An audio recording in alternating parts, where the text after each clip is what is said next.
नमस्कार दोस्तों, अब मैं मेरी आत्मकथा का भाग 11 सुनाने जा रहा हूँ, जो जोजू ग्रुप से स्टार्ट होने वाला है। अब जोजू ग्रुप में अगले साल में मनमुटाव के कारण धर्मेंद्र कालिया साहब, लीला सरपंच साहब, काफ़ी उसमें से हिस्सेदार निकल गए और केस सिर पे ड्यूटी 2 साल बाद में परवीन साहब जोजू वाले उसकी लग गई।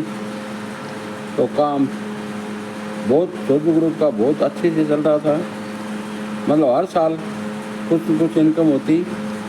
हमने 2 साल बाद में वो पुराने ऑफिस छोड़ के और बाज़ार के बीच में नरेश सामान साहब ने एक अच्छी 3 मंजिल की कोठी तैयार कर ली और उधर उसके सामने जो दुकानें थी वो दुकानों छोड़कर एक नई दुकान भी वहाँ पर तैयार कर ली।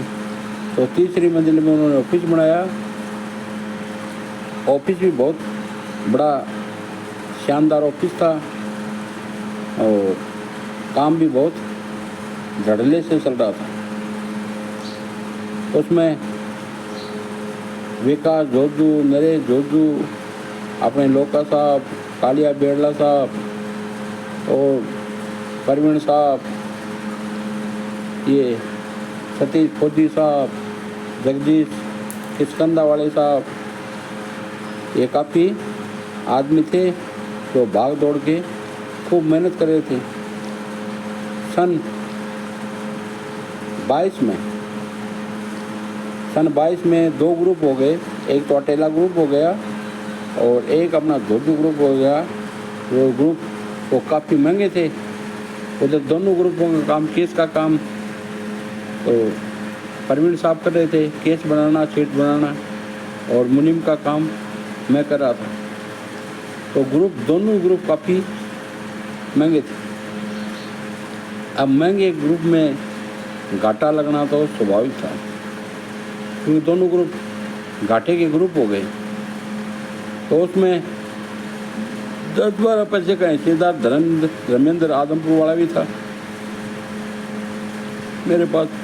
वो हिसाब किताब हमने किया तो हिसाब किताब में तो घाटा ही होता है। अब पार्टी को वो घाटा बर्दाश्त नहीं हुआ और वो सारा का सारा ठेकरा बाबूलाल मुनीम पर फोड़ दिया कि हमारे को पहले नहीं बताया, इतना घाटा था। भाई पहले बताने के बाद में बताने से क्या होता है? जो घाटा होता है मुनीम क्या घाटा खुद पैदा करता है। उधर अटेला सर्किल में मित्र दूध वाले उसका हिस्सा था और दोनों ग्रुप हो गए। उधर ग्रुप को, अटेला ग्रुप को विकास जोजू साहब, जहांगीर साहब वगैरह वगैरह सब संभालने वाले थे। इधर नरेश दोनों ग्रुपों को संभालने वाला था। लेकिन भाई बाबूलाल मुनीम इसमें क्या करेगा? इतने साल मैंने आपको 2 रुपये कमा के दिए, बता के दिए, तो आपकी कंपनी में फ़ायदा अच्छे बचे हैं। अब सर्किल बढ़ गया तो उसमें बाबूलाल मुनीम क्या करेगा? आखिर मेरे को वहाँ से मुनीमाई को हटा दिया गया और एक अलग ही को चार्टेड अकाउंट था कंप्यूटर वाला और उसको नियुक्त कर लिया। तो मैंने 7 साल तक वहाँ पर उनको सेवाएं दी। ये मेरी खुशकिस्मती थी कि फर्म बहुत अच्छी थी। मेरे बच्चे भी ये कहते थे कि जोजू ग्रुप में जाते हैं तो हमारे को अलग अलग खाने को चीज़ें मिलती हैं, लेकिन ऊपर वाले को मंजूर नहीं था। कैसे उनको भ्रम पैदा हो गया, क्या हो गया? तो मैं तो अब भी खुश नहीं हूँ कि जो मेरे पुराने साथी थे, भाई सिंघाना ग्रुप से लेके और सन 2023 तक मेरे जो साथी थे, तो पहले वो कादमा में रहते थे, अब वो जोजू आ गए। मेरे को भी बहुत बड़ा दुख है, लेकिन भाई होने के कौन टाल सकता है? मेरा इतना दिन तक जोजू ग्रुप के साथ दाना पानी था, तो मैंने वहाँ पर चुग लिया। अब मैं भी आगे से यही प्रार्थना करता हूँ कि भगवान उनको अच्छी पार्टी दे, अच्छा उनका इनकम हो। मैं तो किसी का बुरा चाहता नहीं। तो दोस्तों, ये मेरी कहानी का भाग 11। अब सतीश फौजी साहब भी पुलिस में हरियाणा पुलिस में भर्ती हो गए।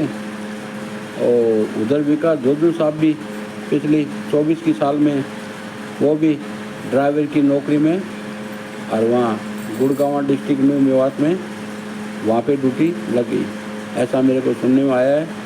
और 2025 में नरेश सावंत साहब ने वो दादरी ग्रुप ले लिया। सबसे पहले नारनौल में भी उन्होंने दुकानों ली, जोधू ग्रुप भी लिया। तो भगवान उसको 2 रुपये की शांति दे। भाई मैं तो ये चाहता हूँ कि मैं चाहे मुनीम रहूँ या नहीं रहूँ, अगर उनके 2 रुपये बचेंगे तो ठीक रहेंगे, अच्छी तरह परवरिश होगी बच्चों की भी। तो ठीक है दोस्तों, जय हिंद।